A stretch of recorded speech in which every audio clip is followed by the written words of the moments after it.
มาเด้อปลาผักกระเดาเด้อพี่น้องสะเดาเป็นอะไรได้เนี่ย10,000ใช้ไปขายเลยนี่กำละ5,000ในดอกมันเต็มเลยนี่กำละ5,000อยู่สูงได้นี่โอ้บรรยากาศกินขาดเลยบรรยากาศ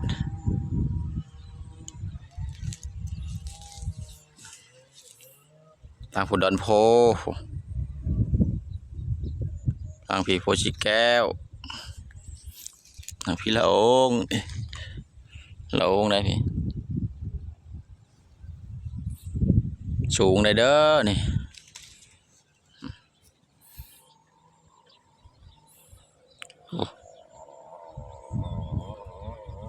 สูง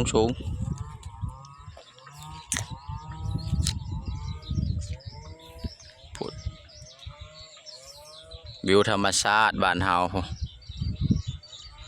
วิวธรรมชาติ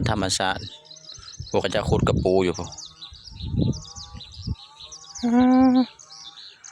อันนี้นะมาขึ้นพักกระเดากำลังปงสะเดากำลังปง